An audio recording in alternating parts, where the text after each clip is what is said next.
Thunder picks and the Asian Championships were this weekend on Queued Up, where we're talking all things Counter-Strike, where the lobbies are open, the mics are hot, and nobody is dodging. With me, the same old crew. We've got Pat, we've got Davis, we've got Dylan. I'm CJ. Excited to be here with you guys today to talk some Counter-Strike. To get us started, a wonderful icebreaker. I went around the room and I asked, what superhero is most like a team from this past weekend? And I want to ask you what those are. And who is first? I'm first. Right. So I will share with you what mine is first. I picked Spider-Man because the Mongolz, and this is a little bit in-depth. You have to have the lore of Spider-Man. So originally I had a Tom Holland picture on this one, but I think it's impactful in the fact that the more and more I watch the Mongolz, there's two things I hear. One, they're not practicing. They're not trying to get better at the game. They are kids. And two, they tend to showboat. Like they just consistently, like they want to show off a cool play or something crazy and wild for no reason at all. And they don't have any discipline in their gameplay. Like Spider-Man. An Iron Man just came in, punched him in the face and said, hey, you got to be a responsible adult. And I think the Mongolz have to learn that lesson still and they haven't figured it out. So that's why I picked Spider-Man. Yeah, I'm just curious when they're going to go through their like roster retakes. Yeah. They change the main character because like they're not winning. No, agreed. No, I mean, after this past weekend, I definitely. They're not second anymore? I don't think they're second. I lost a lot of faith. I mean, I said this last week. I said I lost a lot of faith in this roster if they had lost to Navi, right? And they did. And then they also didn't look great against anybody else the whole time. So I probably am going to put them lower. If I put them against the big four right now, I'd say they're probably at the bottom. So Spirit above them, Vitality above them. It's crazy. It's like some cultured folk in this room. Never had faith. Okay. They just haven't looked good recently, too, by the way. And I think it's because of the non-practice or whatever. But who's next? Davis, you go. Mine, we're going to FaZe, and I got Teemo from League of Legends. Because I think that this Teemo is like a troll He champion, is a troll. even though he's one of the like most known champions in the game. And so I think that goes hand in hand with FaZe, is they're one of the most known organizations, but ever since their success in Shanghai, they've just been a troll organization. Is this 4D chess in the sense of in your pick'ems you had you had Teemo getting picked at Worlds, you got FaZe going to Major, or like? No, I thought about it for a long time, and I wish he would be picked, but I said no. And he hasn't been picked yet at the Worlds either, so that's a good thing. Yeah, FaZe might not be at the Major. Yeah, exactly. That's a great point. Dylan, what's yours, man? Mine's exciting. It's a fall on his Kratos here. Oh, cool. In the beginning, he was insanely great baller of his era, one of the most dominant. Yep. Then he got old and slow, but now he's back. He's back again. He's got like a little kid, except for it's a dog instead of a kid. But he's back. I think that's disrespectful to Kratos right there. You put Fallen on him. Kratos is kind of old. I thought that would be more like a simple for you or something. You know? Maybe we might get that Renaissance, but instead of like Loki, you got a little dog, a little adorable, little fluffy dog. Makes sense. Checks out. If you haven't played Gears of War, I'm sorry for the Loki spoiler. It's been long enough. I was wondering what it was. Pat gets it. Go ahead, Pat. You get it. For me, I picked No Twist here as Noble 6 from Reach. No matter how good he does and how hard he fights, it doesn't matter because his efforts are futile. I thought all of the Halo people were Spartans that were the same dude. No. Did you play Reach? He takes the helmet off, puts it in the... No. Oh, man. That's like the coolest He does all those game. great things. He dies thinking that he saved Reach and he saved humanity, but... it was all for nothing, and that's what Twist has been doing for FaZe. It's been all for nothing. Nice, very relevant. I like that. It's good. It's a good hit. very relevant, guys. I Did you not play Reach? I didn't. I don't. So I don't know if you knew this about me. I never play campaigns. Dude, that's probably the coolest ending. I believe you, and I take the helmet off, put it in the sand, and watch yourself fight to the death. Like, dude, that's why I love Counter-Strike. That's what he does, by the way. I mean, Bat is spot on. Like, TJ's a PvPer. That's right. I just want to play against people on the internet. I do not want to play. Best icebreaker, Pat, for sure. But why would you? But why would you? Exactly. I have time. I need to master my craft. Because we need to experience all things as human beings, okay? Makes sense. This past weekend, we had the Asian Championships. The CAC. Everybody's calling it the CAC. I think it's weird, so I've been calling it the Asian Championships. But here. But we're going to rip into it. The first topic of discussion really is FaZe, and I want to pull up the brackets first so we can kind of see the FaZe journey through this whole thing. But I think the overarching story is FaZe did not look great. Oh, they look terrible. They looked really bad. And there was a lot of hate on Jacob on the internet. Because So it's bad. my question for you, Pat, is this warranted? Should we hate on Jacob or should we not? You know what? I'm going to give them a slight pass here, very slightly, because they did have to turn around and get to China in like 24 hours. So it was quite the journey for them. And like, obviously that creates a lot of like jet lag and people are probably tired, but obviously that doesn't necessarily apply to Jacob as well, since, he kind of didn't play in the last tournament. He was just kind of there. But yeah, I mean, he's been underperforming like crazy. And I think it just goes back to what I said last episode about how them doing better with Rain, how that's going to make Jacob feel and how the community is going to look at that. And then for him to then go and underperform in this, it's just going to continue that outcry for him to be replaced or bring Rain back. Or it all makes no sense when it comes to FaZe. It's weird because like you would imagine a player that they would acquire would be a refined talent. Like it's wild that Falcons took such a huge risk they did on Kayusoki. Yeah. Whereas like with Jacob, it's like this is an unrefined talent that we do not know is an S-level talent. And you're bringing him to what wants to be an S-level org.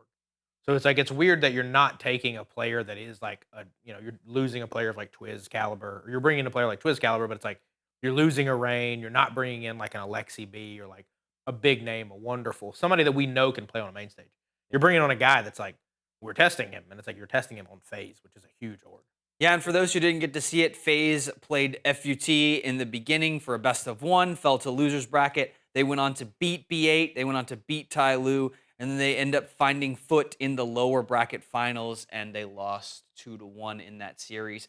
And if I'm looking at this, I really didn't love watching them. Like when Rain was on there, when you replaced Jacob, it's like, I feel like they lost a little bit of heart on this roster. And especially as we saw, 2 weeks ago at ESL Pro League, that they just kind of were going through a little bit of a miracle run and they had options there. But it looks like Jacob is lost on this team. And it looks like they're lost with Jacob in some ways, which obviously there's huge history with Rain. So that's going to be there. It's going to be easy and falling to a comfortable state. But we know there's a ceiling on that side, right? They're saying they have a ceiling on that side. They need a new kind of fresh blood to bring in.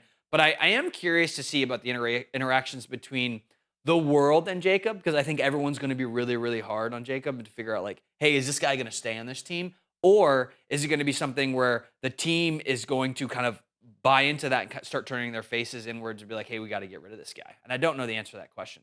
Well, I think kind of like what Dylan was saying, this was like a really big test for Jacob. I mean, you're playing teams who aren't necessarily like top dogs at all. They're like tier 2, tier 3 teams. And so theoretically, he should be performing against these guys if he belongs on this organization. And so it was a big test. And with him dropping the ball, I think that made a lot of confidence from his teammates go away as well. And so it's like they're in that same boat. They're like, yeah, we're testing this guy. Does he belong on this roster? Is he going to fit? And then when you drop the ball against teams like Foot and others, it's just not very confident in him going forward. It's also tough because it's like he, in the nicest way, came from playing these type of players. He wasn't playing S tier.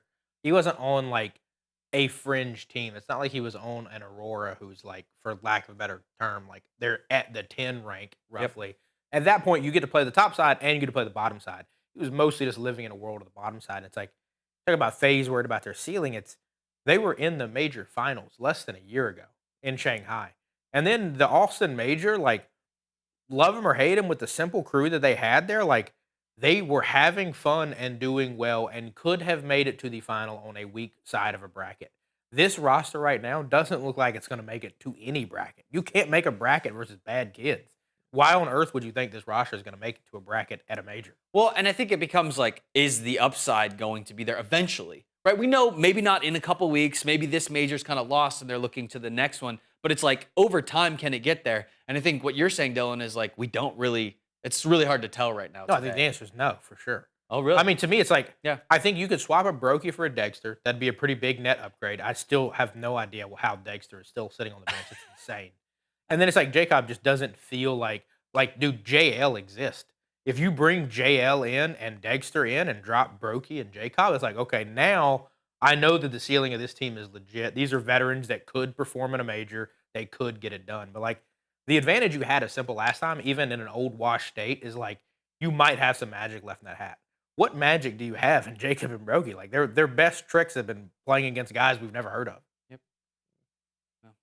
I don't know. But it sounds like we don't know what's going to happen with this FaZe roster. It'll be interesting to see them in the next couple of weeks. They'll be playing and some stuff. I want to transition the conversation a little bit. I want to talk about Liquid, another team that was in this bracket. They made it to the playoffs. They did well until they met up in 3D Max in the playoffs. But they were the #1 seed from Group A going into it. They played against Legacy in the beginning. Who else did they play against? Liquid versus Gamer Legion, and then we had MIBR, Legacy, and then they ended up playing against 3D Max and falling to them. There's the bracket for everybody. But it's interesting. We have Elige now joining this squad.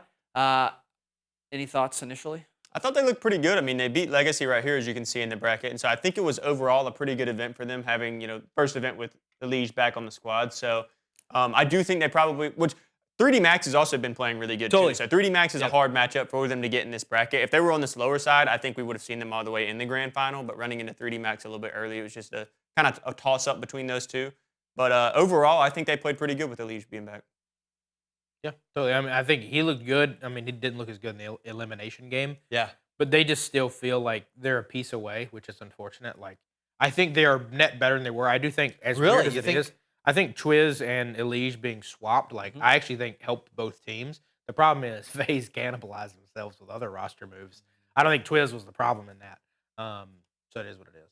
I don't know. This is a weird roster for me. I just feel like they don't have, maybe Ultimate is the star. I mean, probably in paper, the Ultimate is a star here. But Elige shows up, doesn't have great numbers, doesn't have, I think there's obviously this marriage period. And I think FaZe had it too in the beginning with Elige when he first showed up, where it was like trying to figure out Elige, because it sounds like he's a stronger voice in the comms that people are trying to navigate. But I just feel like this is missing all the right pieces to really be a good roster, in my opinion. It's also interesting from like it's not okay for a TL to be like a mid team, but then you look at organizations like G2 and Heroic that are like, they're always on the edge. Sometimes they build up good players and they get sold off, and then they live in that like weird washing machine cycle. It feels like TL's in there, but it's like they just get hate for it. It's like, well, you guys just keep going up and down. It's like, well, so do those guys, and you like them. Yeah, Team Liquid to me is just like, they're just so inconsistent, which is, funny enough, goes with a lot of teams. But it's just like, Elige is another one of those players, and like, I want to love Elige. He represents America, and he has been a star player in the past. You're bald too. Bald love for the baldies, you know what I'm saying? But it's just like, he will go from like the one game he had, and he's dropping like 50, and he's doing really well, to dropping the 0.84, and it's just like, there's never that consistency from him, and that's the same goes for Nertz, Ultimate, Shuhei, all of them. They never, like, one game they're popping off, the next game they're not, and I don't know if it's just their strat calling, if it's just the bonding with the team, and like, I think losing Twist was a big blow to them. I don't know if Elige is in the form right now that Twist seems to be in form, so it seems to me more like a little bit of a downgrade. Maybe it'd be wrong in the long run. That's just what it seems like right now. And it's kind of weird too, because I feel like Twiz, especially towards like when his deal was released, that's when he like found form, in my opinion. Like before that, he really wasn't playing that great for Liquid, and Liquid looked really bad. And then next thing you know, it's like, oh, he's leaving, and now they're almost winning tournaments. And it was one of those, like, the joke was like, why are you bringing him into FaZe? Like, this kid looks terrible. Yeah. And then he beat FaZe, and then now he goes into FaZe and he's dropping 40 and 50 a match, and you're like, whoa. But it's like he didn't do that at TL the whole time. Well, I think the other thing for me with this one is that Twiz went to FaZe and showed up in a huge way. But he didn't do that on Liquid. Like, he did it at the end. Well, once the deal was done, he did. I don't know what system they're playing, but he was quieter on this roster for sure overall, right? Like, also, he probably is getting Liquid. When Twist played on Liquid, he was definitely quieter than what we've seen on FaZe. Yeah, so far. Yeah. I would also say it's probably a big diff in IGL too, because like, Kerrigan is going to set people up. He knows what you want to do, and he knows how you're going to do it. I like Suhi a lot, but it's like, what is that going to actually look like? Like, how well are you actually going to like know these players? You're a little bit younger. Like, Kerrigan's been doing this for a decade. He's played with Twiz too. Correct. I wants to play. Yeah, good point. And then honestly, the other side of this bracket is it's 3D Max. Yeah. Like, kind of I always have viewed them as an explosive team. I think Body has absolutely shown some great stuff on this roster, and they're a team that I'm really looking at for the major to kind of go further than I think that we have consistently seen. So, not a sleeper team in 3D Max that they did play against and lose. Yeah, they've been consistently good. I mean, between Body and Exercise, like, both of those two have been really consistent. It's it's interesting to see them set the course. Like they've never went on like a consistent upward trajectory. Like we got to see from EF and Aurora and also the Mongolz. It's like they've kind of set the course, but they've never like actually elevated, which we also get to see from Legacy too, which is nice. Like this is the first time we've actually seen them like actually see something through. Yep. And ultimately, that's what I wanted to get to is the fact that Legacy did win their first international event. We saw them in the Austin Major. They looked pretty good because they were beating the dominance of Vitality at the time. They made it kind of far. And now we're kind of seeing them go into form where they won their first international tournament. This is a huge congratulations to them. And can they carry it the distance to go do the next thing? Because ultimately, I think their path to victory is not that crazy, right? They didn't have to play an up form FaZe or a Team Liquid that looked crazy or, Fnatic who doesn't look. I mean, look at all the teams here. You have Foot, you have Heroic, and then you have 3D Max, which I think 3D Max is good, but I don't think they're in the top 10. Yeah. So it's one of those things where I think Legacy gets kudos for winning this event, but it is a little bit of a easier event for them to win based off of the schedule we've seen. Yeah, I'm right there with you. The only win that kind of impressed me a little bit was 3D Max because, like we said, 3D Max was actually playing really well. But same as you just said, they're not like a top 10 team by any means consistently. So still an easier opponent at times. But I mean, heck, good thing for. And it was a best of 5, right? And they went the distance on it, right? So it was a formidable match for sure. I don't know. It's Maka's shout out Lotto. Yeah, the Maka's, we've seen some clips from him. He's been really good, and Body's also, like I said, been on top a lot. So, any other thoughts on this one? No, I think it's been fun to watch. I mean, that's where it's like we'll roll to in a second, but like, dude, the consistency of this event and how close all the matches were was just super good. Yeah, like everything was really good to watch. Absolutely. Cool. Let's keep rolling on. I think we're gonna just run right into the feeds here, just to get it going on that side. Dylan, you're first on the feed. So and it perfectly relates to this because basically, you saw from the bracket of this, every single one of these went the distance with the exception of that third place match, which was a smoke show. But for me, it's like, dude, all of these have been running best of 5s and have been incredible. It's ironic that Vitality were in their first 4. But this has been the year we've had the most BO5s go the distance in grand finals ever. And my kind of question is like, are we in like the best, most competitive era of Counter-Strike? Because one, we did get Vitality dominance. Yeah. Since then, we've gotten a lot of crazy. But even in Vitality's dominance, I mean, they went to BO5s with Mals, with Falcons twice, with G2 in London recently. And it's like, we've seen some of the best Counter-Strike, in terms of individual match play ever, even if there is one team dominating the win column. I think so. We saw another best of 5 this weekend as well, and we're going to talk about it in Thunder Picks, right? So Furia on the other side of it, their win on that side. But what's interesting about a best of 5, I think it does take place on a Sunday, and it is a long day, especially if it does go the distance. So we're talking somewhere between 6 and 7 hours, depending on if there's tech pauses, things like that. It's not Valorant. Come on now. Yeah, right. But it's interesting because I like watching a best of 5, but it kind of takes. Like, in some ways, I'm willing to skip to the 5th map when I'm watching it, right? Like, obviously, the momentum shifts are cool, and we saw reverse sweeps on both sides of it, but it's a lot of Counter-Strike, and I don't know if that's great for the casual viewer of it. I don't think you get commitment from a 6-hour event for everyone that's watching, so I think it hurts on some of those sides, but I love watching it, and I love seeing it for sure.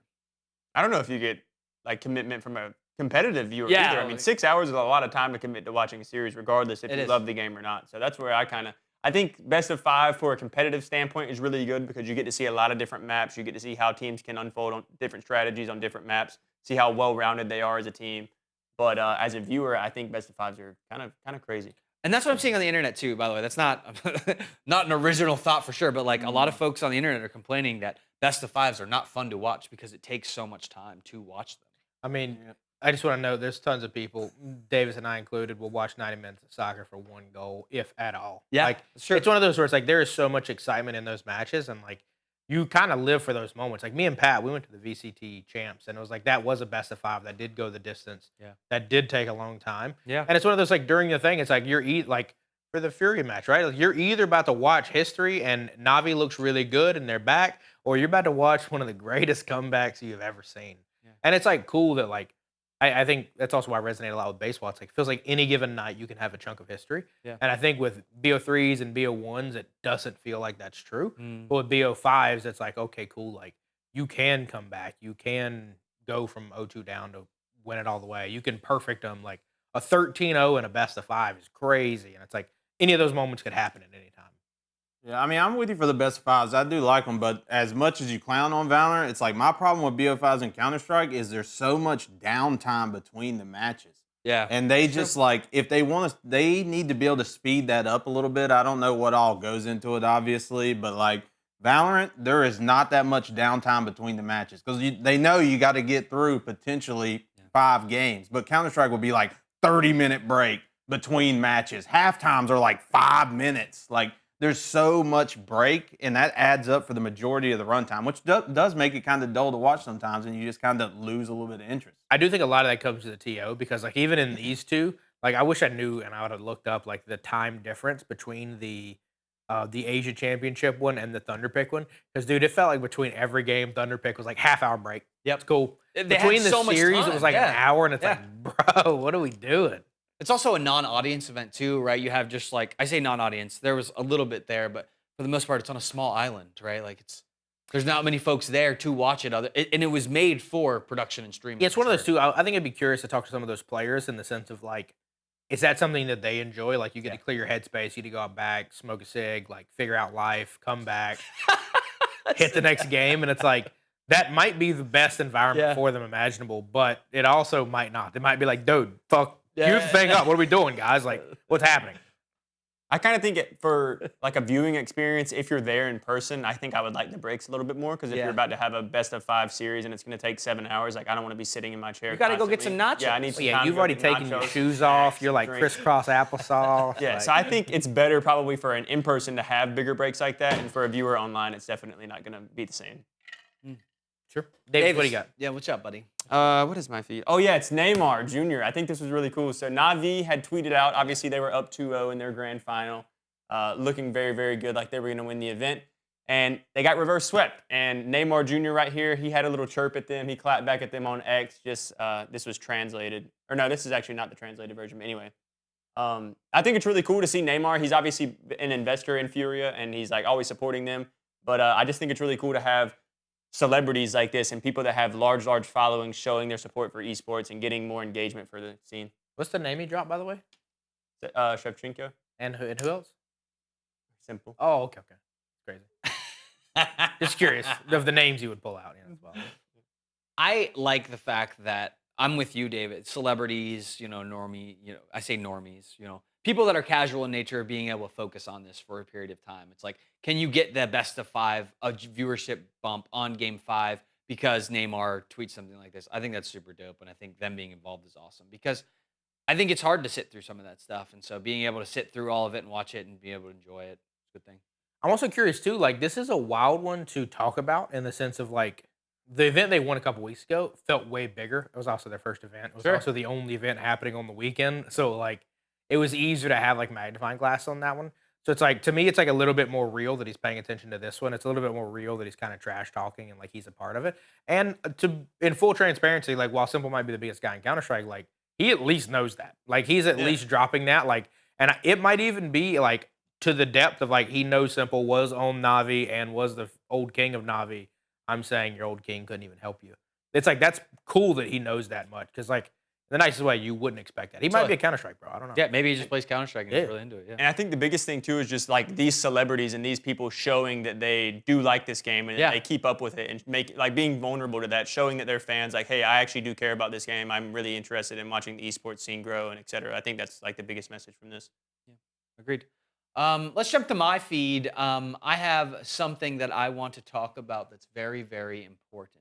And you probably and know the what fact that we've got 5 stacks. So one of the things that the folks in the office need to know, this is near and dear to my heart, and the fact that Davis is better than all of us at Counter-Strike. Okay, he sits around that 18K, 17K. I say allegedly. That's good. Yeah, because everyone says they're the best at Counter-Strike, but from a specific stats perspective, and sometimes I don't float high enough to be able to hang out with Davis. And so the fact that they allow us to do this so that we can 5-stack is great. Now, I know that I'm opening the door up to a weird conversation and the fact that there are some definite strange moments that happen when you put a bunch of noobs in a lobby with one guy that's really good. And the friends that are able to do this now, it can be great because if you have one friend that can carry you, if Simple's on your team and you can get all the wins because of it, and there's 3 of you that are 4K on there, that works. But it also does create a weird dynamic on the fact that Yo, you're probably getting queued against, a bunch of 20Ks if it's that right there, right? Yeah, if it's that right there and you're not getting queued with only red badge people, then it's a big problem. Yeah. Because, dude, boosting is going to be so bad in this game. And, I think I said this in our internal chat when somebody first posted it. It's if you are over 20K, you can 1v5 sub 15K people. Unequivocally. You're going to have no problem doing that. And it's you cannot let those people play together. It's not fair in any capacity. And that's I don't know. To me, it's one of those. I'm fine. If Davis gets high enough where I can't play with him, I shouldn't play with him. I should either get better or that's it. Sure. Yeah. But it's fun to vibe with the boys, Dylan. Come on. But not in Premier. That's where I think go to comp. That's where I think is I think most people that are going to be 5-stacking are just going to be your typical it's the boys playing. Yeah. We're not really worried about who has the highest rank. Because for example, me playing with other people, if I was super concerned about my rank, then I wouldn't play with them. I'm not super concerned about my rank, so let's queue up. I don't really care. Let's just jump in and go. What's that weird S word that nobody likes to say out loud? What? Skill diff? No, Smurf. Smurf. Oh. Smurfs. Yeah. You don't have one of those, do you? I do have a Smurf. Oh, yeah. But, I mean, I don't know. I don't have a problem with it, so. No, I don't disagree. But my thing is, it's weird that people use Premier as a place where it's half the time they really sweat and care about their rank, and then half the time they'll Smurf or have fun or goof off or troll or whatever. It's as a person who just wants to sweat in Premier, it's bro, I'm trying. I'm not. I don't want to be with you having a nonsensical Tuesday. Well, because we've played against folks that are they have a 25K on their side, and it's it's hard to beat that one guy. Yeah, for sure. One thing that I do think, though, that makes CS2 unique is the fact that they have Face It, and your most competitive players are playing Face It. So I think that's why they've kind of opened this avenue up. It's because, don't get me wrong, Premier is obviously built in the game to be the premier ranking system, but they know that Face It is actually the premier ranking system so that they have better servers and everything, too. The best players are playing on Face It. So I think they're trying to hone in to get more people to play Premier because it's you can now 5-stack. Don't worry about it. You don't have to play comp anymore. You can keep your rank. Nah, put them in comp. I want them in comp. My thing is, I need Premier to be more restrictive. Dude, we got to get rid of griefing and trolling because the amount of people I'll play with that'll just chalk after one round. It's bro, I'm trying to sweat here, and you're upset that we didn't listen to your pistol. That's why you got to queue with your buddies. And that's why I think if you want to really sweat and actually care super about your rank, all those guys are playing Face It. Sure. Yeah. And that's why they're just Premier, just whatever. I just like it because we've had lots of issues where you do have to jump on your Smurf because all of us aren't high enough rank to play with you, and it's annoying, right? 100%. It's super convenient to be able to say, hey, everybody can play with each other, and I'm fine playing against somebody that's a little better because we can use teamwork to beat them, right? Maybe. But nah. Sure. The whole conversation is just silly. You either think it's dumb or you think it's great. 5-stacking should be perfectly fine with no rank limitations. It doesn't matter because boosting is so irrelevant because people are going to boost no matter what. People are going to make alt accounts to boost their lower ranked friends. They're going to, whether it's 2 or 3 or however many people boosting will always be a problem.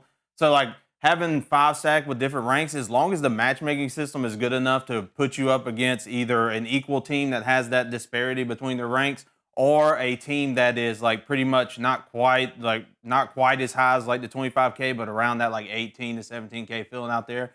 I think stuff like that's perfectly fine because this is just Premier. It is ranked. I think you should be able to play with your boys and don't have to go onto an alt account and level it up because they're not benefiting from that. Yeah, my thing is on both sides, whether the winning or the losing side, it's if you're playing a team that has 125K and 4 5Ks, and our whole team is 12 or 13K, it's yeah, we can destroy 4 people, but one person can 5v1 us. I don't think that's true. I don't think if we can't, as a 5-stack, shut down one person, then I think we are just the problem. Yeah, we need to swing together more, bro. Yeah. 25K is not simple. He's not donk. He's Maybe. not he's gonna unless he's cheating. But it's also one of those. Even if it's 2 people, if it's 2 good kids and 3 bad kids, it's one of those the variance. If you're worse than the best dude, it's not gonna make you any better. And if you're better than the worst dude, it's not gonna make you any better. And they're sure, if you're the 25K dude, you're having a good day. You're eating good. But it's other than that, I don't know. I would just rather actually get better and sweat. Yeah. But I don't disagree. It's Face It is the place for that, and that's where you should go, which it is what it is. Yeah. I don't know. Let us know in the comments below. You like 5-stacking, you want a solo queue. You'll find Dylan if you solo queue. Pat, what's yours? Mine is just this third place doesn't win you trophies, but Nertz, he has a good little imitation of a trophy lift, little third place match, fun.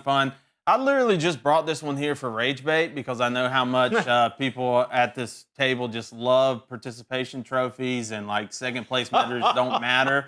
But I think this is all good spirit and good fun and like, sure, you're not lifting the trophy, but Dylan, you want to go first? We're putting on the show. Yeah, it's weird as it is. I mean, it's a different prize pool, but like both the third place matches this weekend were kind of jokes. I mean, one was a smoke fest, and it was like I would literally rather watch a show match. And I think that those players could do a show match, do something fun, like I don't know, split your team in half and go with the other one, do a draft or You like something the EPL else. one, right? Yeah, like something like that. Like the heroic one in particular was, dude, it was not even enjoyable to watch. And it was like at this point, like sure, that's the funnest part of the whole match. It's like dudes having fun. I'd rather you have fun the whole time. Have fun for an hour. Let me watch you have fun in a public match. I don't care. They're playing for their ranking though, Dylan. I don't disagree.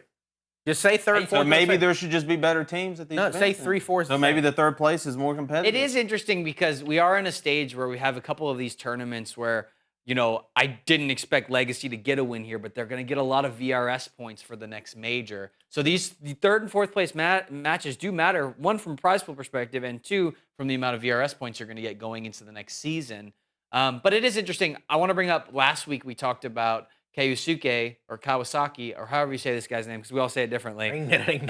But he got a lot of hate from that stuff last week on that second place trophy. Yo, Simple backed him up. That's all that matters. And Simple did go and back him up on it. Burn that thing. But I don't know. I'm kind of changing my mind a little bit because of the implications it has right now on VRS rankings and prize pool, Softy. and the fact that Softy. it is definitely better to win. But I think there is an argument to be made on some of these cool things. They should just make third and fourth the same money and the same points. Like Sure. I think it's a silly argument because like so many people are checked after that and they just don't care. For better or worse, I'm not like if you game it and you win the third, good for you, good on you.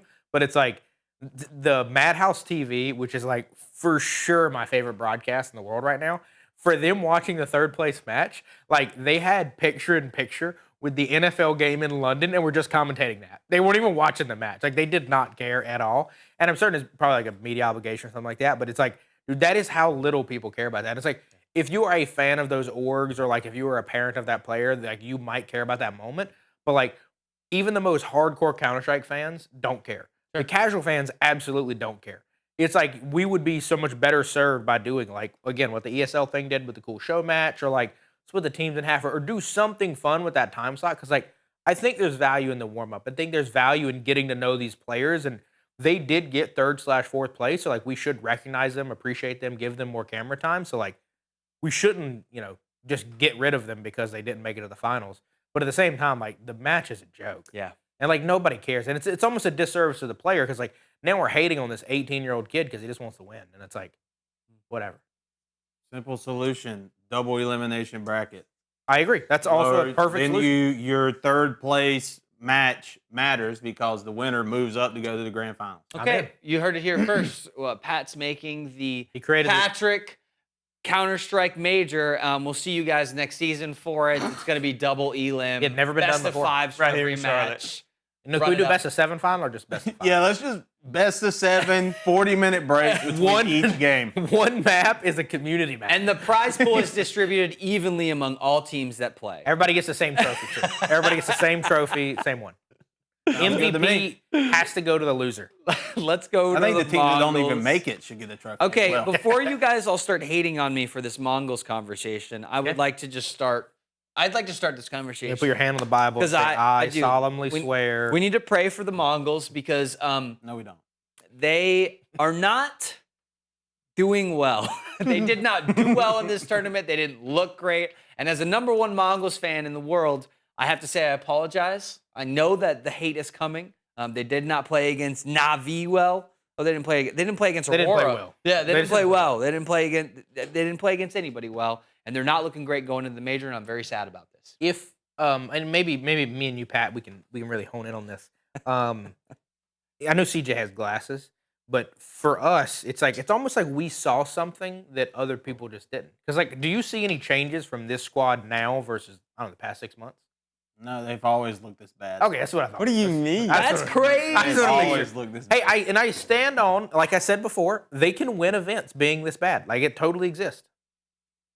It's just like we were talking about earlier. CS2 is in the most competitive state we've seen it in a while. And yes, Vitality won 7 events at the beginning of the year, but you're never going to have that repeated consistently throughout time. And so Mongolz had their moment, and I think still to this day, they earned their spot to be second in the world by their performance after the major. I mean, they made it to the grand final of the major. They won EWC.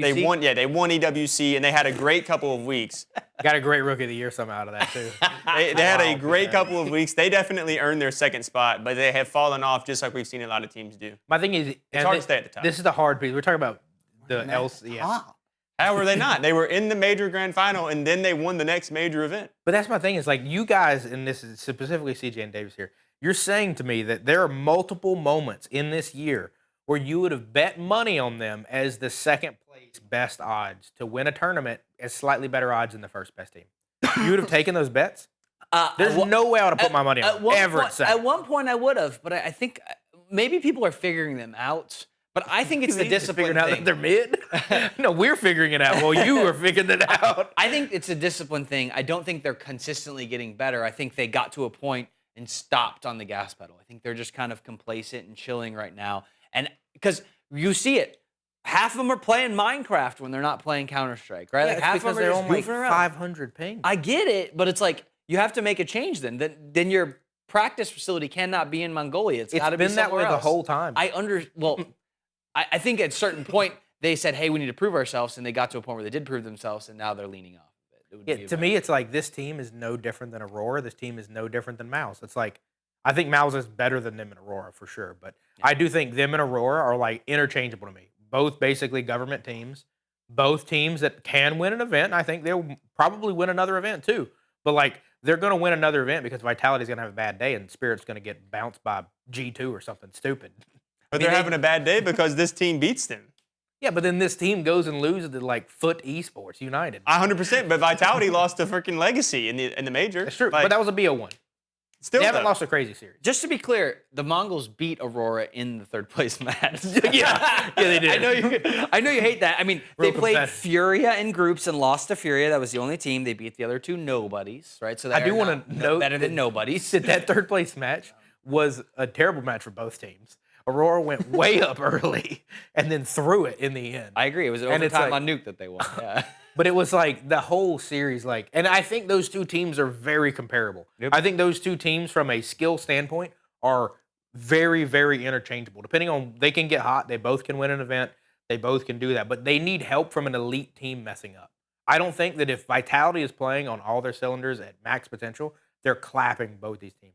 Spirit would clap both these teams, Mouse would clap, Falcons would clap, all of them would clap. The Mongols are going to rise to those matches, though. It's not like if you had 5 individual best-of-1s and Vitality versus Mongols, I think Mongols has taken 2 of those. At the very, very high... Depending on how bad Vitality's playing. If Vitality's playing at first half this year, Vitality, no chance.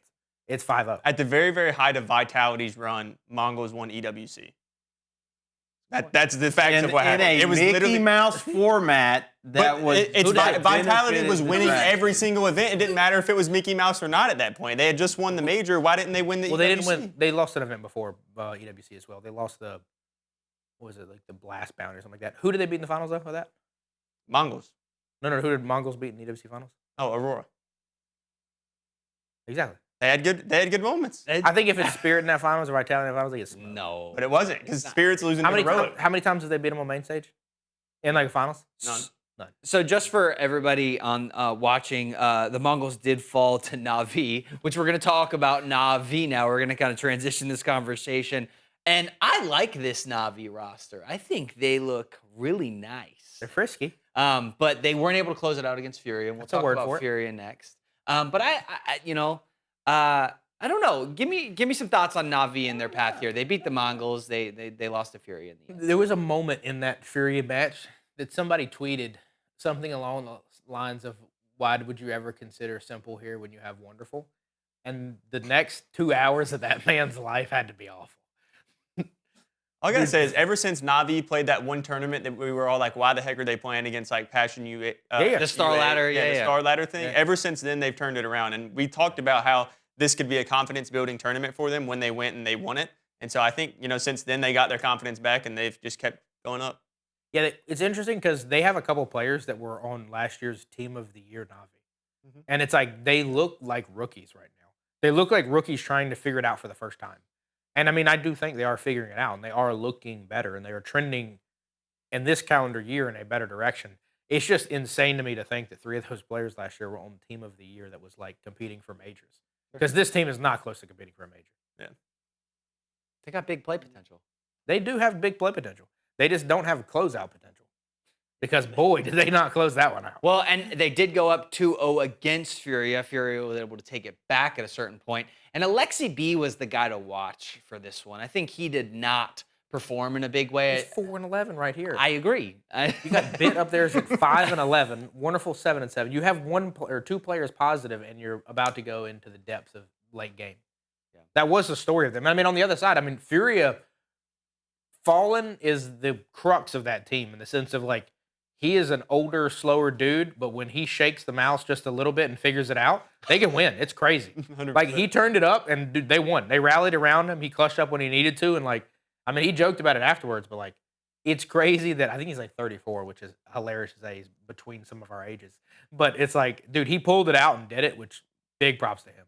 Yeah, and I mean, a reverse sweep is tough, right? Like, and it's hard on Navi too because they were so close, right? They got to the spot where they just have to win one more map, and they could not close it out. They kind of, I don't know if it's fatigue or foot off the gas or whatever, just kind of got figured out, or maybe it's because their map pool is not deep enough to be able to compete with a team like Furia, who has had a lot of reps against a lot of good teams. Yeah, that's true. I mean, that's why earlier I didn't bring it up when we were talking about best of fives when you were talking about having all the finals, is because like a lot of these teams, I think BO5s probably hurt them more than it helps them. When you got like your more veteran teams like Vitality, they're like more likely to close out a BO5 just because their map pool runs deeper. And so you can't really like just ban out certain maps because like obviously teams have certain maps that are always going to auto ban that they're not good at. But when you have the best of 5, some of those are going to have to be let through the crack. And unfortunately, sometimes they just can't go the distance. As Navi here, as we've seen. Yeah, Train is clearly one of them, right? Oh, Train is always a very wishy-washy map for teams. Like you just never know. Like they literally that one to me when I saw it was a decider, and then they were able to close out that dust too. Like, dude, it was the most like they're about to just hurt them on this last map. I mean, Fallen single-handedly smoked Vitality. Like, and I'm talking a good Vitality like a month ago on Train, and it's like, dude, that Furia team I'd ban Train every time. Like, that seems like their best map. And you let that be the map 5 decider? Like, that is crazy. Yep. Quesarado looked really good in this series, too. He made, I think he was the MVP. Is that right? He was? First Brazilian MVP since Fallen in 2018. That's crazy. Last time they won, Maladoy got it, which is why. Yeah. I wanted to shout out Maladoy, too, because actually on the way in this morning, I saw a tweet that was about Maladoy, and it was actually a quote tweet of his announcement when he signed to Furia. And in the comments for his announcement for when he signed, people were just ragging on Furia so hard. Like, who is this guy? Kind of the same thing with Jacob's situation. Like, you're signing a nobody. Who is this guy? This is a reach. Why are you signing him? And then, obviously, he's became one of the best players in the world. Yeah, it's definitely an interesting spot for them because I think that they're going to be able to compete with him. I think he's got a good op. But I think 100%. The thing that's doubtful for me about this roster is we've seen brilliance from them at moments, but we've also seen them kind of epically fail and not be able to stand up against some of the teams that we think they should beat at this point.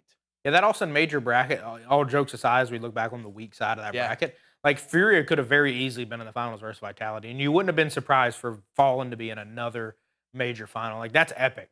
And it's like, it feels like they're in the same spot now. Like, if they get a weak bracket again at the major, they can make a run. Now, I don't know if they can go through a gauntlet. They probably can't go through Mal, Spirit, Vitality. And I think they're much better now than they were at the major. Yeah. The major, they had just picked up Yakindar. They were still trying to figure out this whole new team. But now they're a serious threat if they find fire. It's also, to me, and you're talking about Maladoy, it's when I think of Rookie of the Year this year, and this is probably in all esports, it's like, dude, he's smoking Kisoki right now. Yeah. And it's like, for sure, in my opinion, in Counter-Strike Rookie of the Year, and like, dude, I don't know of another game where you have a kid that's like came out of effectively nowhere and is like lighting it up to this level. Like, it feels, it's obviously not Donk 2 years ago, but like, this is the closest we've seen to that. Yeah, and the true test for Furia is they're going to have to take down a big dog. They're going to have to take down a Spirit or a Mouse or a Vitality or You know, they beat Aurora in this event 2-0 pretty quickly, right? And so that was an easy one for them. Mongolz took a map off. Just so we're clear, guys. Just so we're clear. But it is a big congratulations to them, and the fact that they have a huge community behind them, I think, is amazing. Dude, Madhouse TV, greatest production, bar none. We love you. You're the greatest. I do want to add, I want to talk about something really quickly on this. Just Thunder Picks as an event was an interesting event, right? Sure. It's a little bit different, a little bit off the beaten path for some of these. Just the structure of the graphics, the way the environment was in the venue. A little bit more tech pauses, too. I think I saw a couple more tech pauses. So much downtime is insane. I really think that, like, as weird as it is, and I'm not the biggest co-streaming fan, I actually watched most of Flom's perspective of Thunder Pick. And it's like, dude, there was so much downtime between matches. I literally had to watch him play games in the middle because it's like 30 minutes. And it's one of the things that I'm not watching because they didn't do anything exciting with it. It was literally just a countdown timer that said in 30 minutes we'll be back. And it's like, That's one of that's the worst crazy. things you can do. Totally. Yeah, just having the timer set up, just tick, tick, tick. Like, give me some content. Show me some stuff that you're doing behind the scenes with the players. Yeah, do The show matches, Yeah, stuff something. like that. Yeah, agreed. That's why I think Blast and ESL are so far ahead of everybody else because like they have content for that they can play. They do interviews, they do other stuff like that, and it is the same effective studio in Malta. So it's like you should be able to do that. Yeah, I was a big fan of the stage itself. I thought the stage looked pretty cool, and I also thought the graphics package was a little bit different because of the lightning theme. So that was pretty cool. Yeah. Okay, let's go to the feed. Dylan, we're gonna go to your feed first. Like a fine wine, following just gets better with time. I mean, it is what it is. There's a really sick tweet we had. It's got a tiny little dog here. You can't really see it, but he basically says, like, who knows, it's tough to leave when you're winning like this. He said in this last couple years, you know, there are moments when you're not winning, and he was thinking that, like, maybe I should have left when I was winning. But he's like, now that I'm winning, it's why would I want to leave this? Yeah, like, I'm winning again. And, I mean, that's an insane perspective. It's cool that he's got to, like, live multiple chapters of his life like that. But, bro, if I'm him, I'm riding it till the wheels fall off. Like, we are running it till we're not relevant anymore. And, like, you saw in the event, there were times when he wasn't great, but then there were times when he was great. And it's like he still's got enough to keep him there. Yeah. And, I don't know, it gives a lot of cool hope for, like, the dudes that are in their late 20s that you would think are too old. Like, what do you... Dylan enjoys the recent success for the boomers in CS.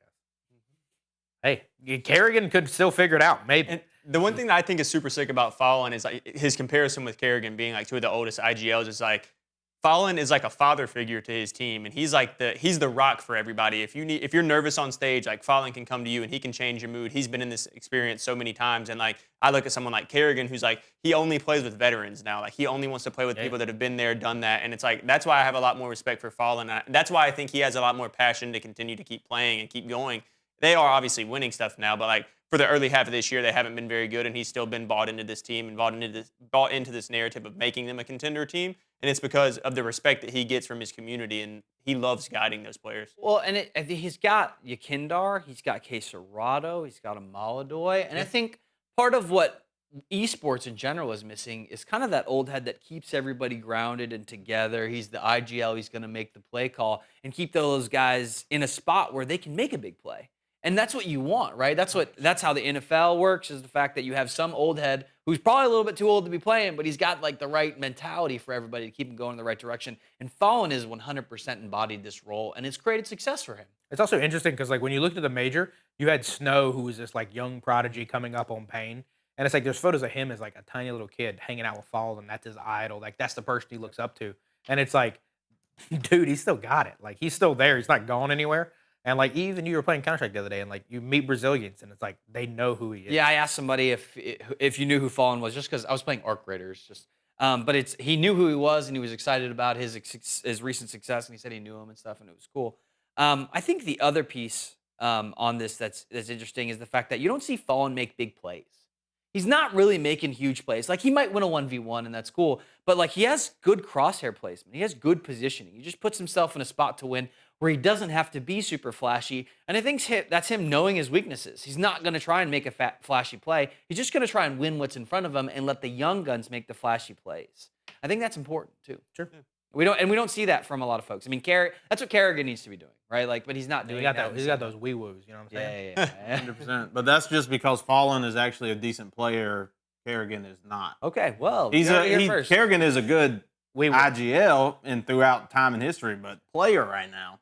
I think falling smokes. It's also crazy when me and you smokes first him in this when me and you conversation. first started watching Counter-Strike, dude, is like almost 10 years ago at that point. Like he was a relevant figure.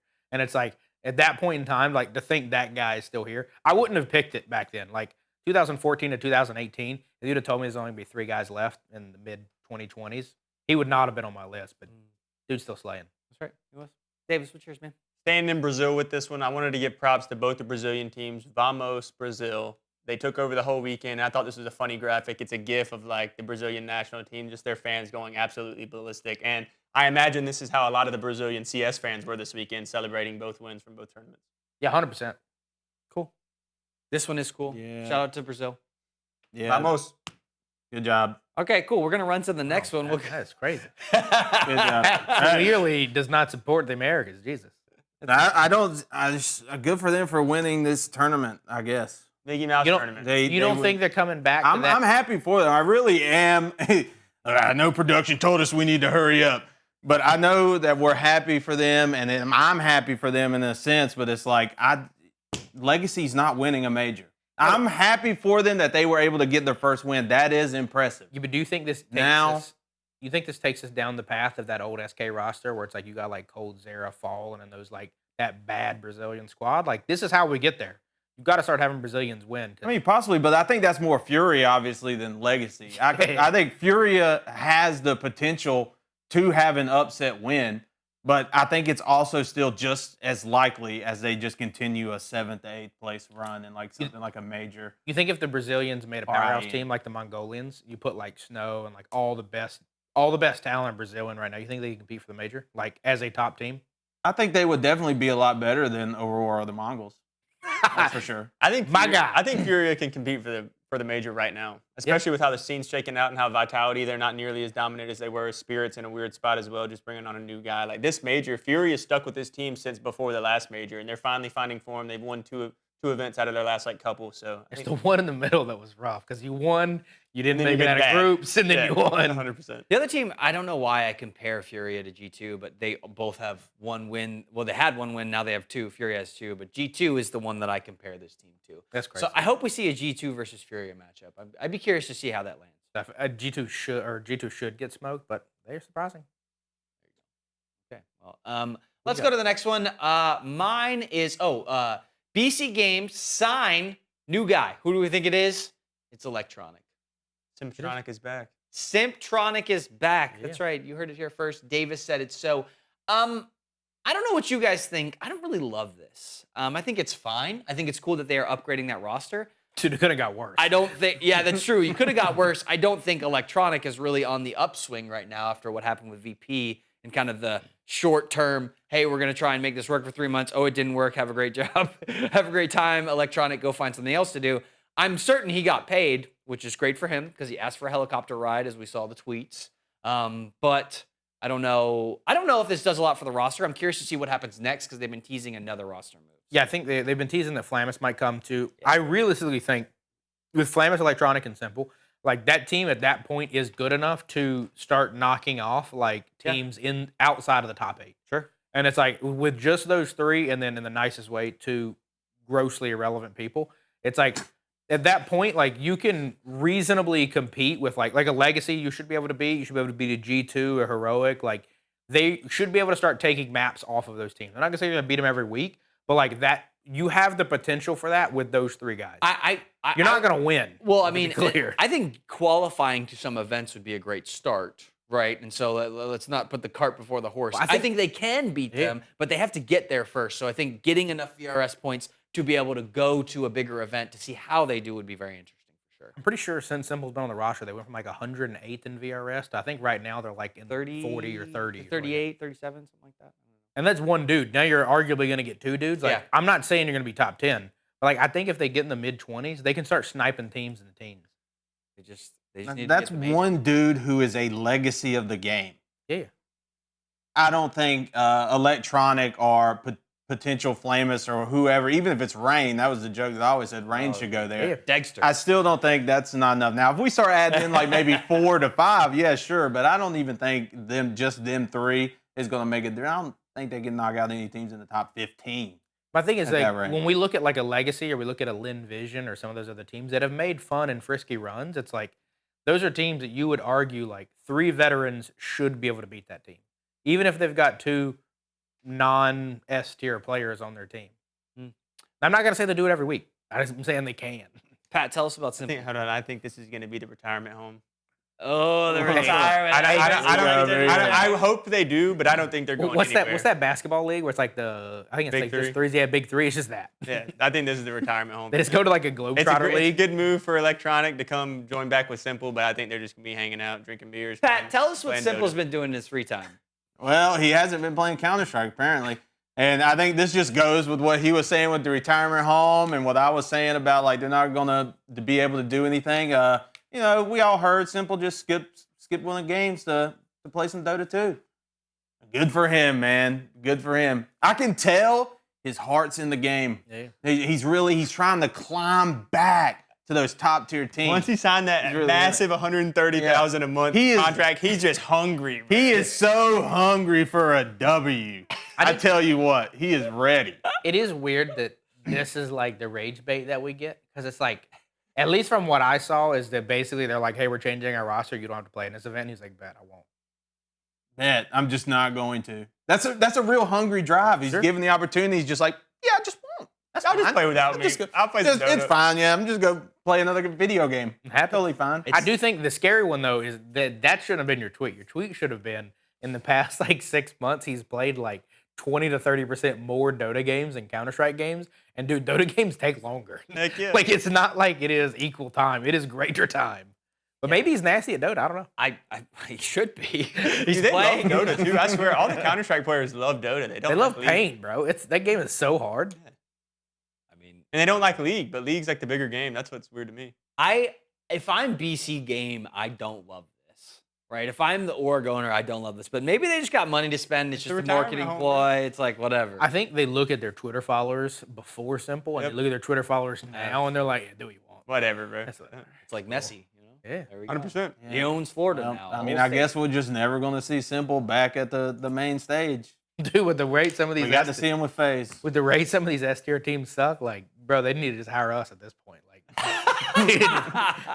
he would be an insane improvement. Speaking of interesting events, PGL Bucharest is coming up next week. It starts, actually, it might be this week. It starts this week, the later half of it.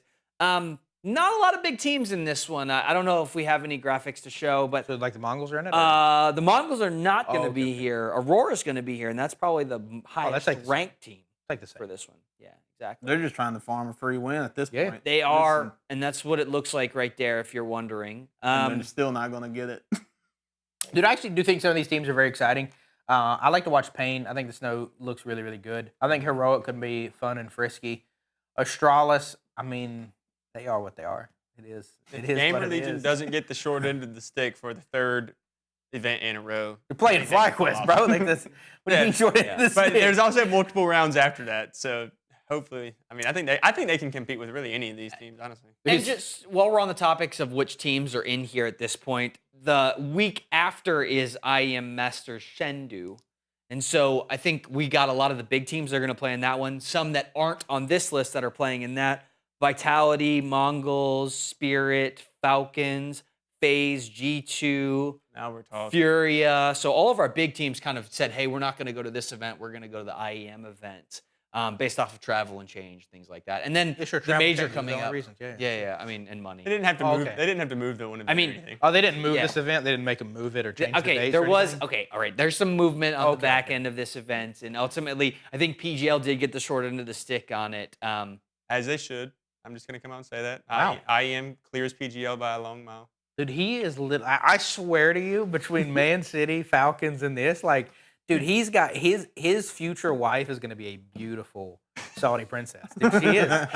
Dude, it's going to be insane. Dude, Intel Masters has been the premier Counter-Strikes for a long time now. Yeah, sure. It's a good point. It also gives another opportunity for VRS points, prize money, and other things that aren't a top 4 team. Sadly, this means Aurora's going to stay in the top 10, most likely. Yeah, most likely. Which is kind of crazy. But hey, Hopefully they Astralis, just bomb out.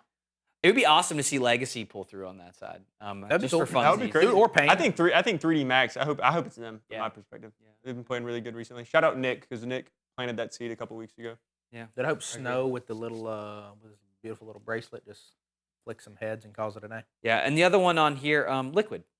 Right? Can Liquid turn it around? I know we talked about them a little bit. Obviously, they're going to have a little bit more time with Elige. They're at Bucharest. They are going to be at Bucharest. Yeah, with how far That's down a that good list they point. are, Yeah. turning it around's not hard. I think they were like the second lowest rated team in there. So That's right. And they as will. long as you don't get double E-lib, you're good. That's right. They'll be at the major. I mean, and like I said, that's anybody's take. You know, anybody can win that event. in my Yeah, I opinion. agree. I think if one of those guys decides to show up and actually play their best. Yeah, I would not bet on that. Liquid. No, I wouldn't bet on anybody. Anybody. Yeah, I agree. Yeah, exactly. You There never are know. no favorites. Yeah. Gentlemates. Maybe. Possibly. Honestly, if it happened, wouldn't be that surprised. Yeah. Gentlemates just take down Nip in the final. The way they played it. They took out ESL Vitality. Pro They look League. nice. Yeah. They look nice. They did. It's been an exciting show. Thanks for joining us here today. It's been a great day to talk about Counter-Strike. And we're glad that you joined us. Go ahead, like, comment, and subscribe. If any of the topics hit you right in your chest, we want to know about it, and we want to continue the conversation.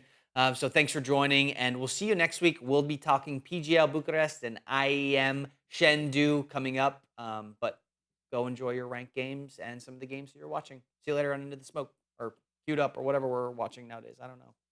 Woo.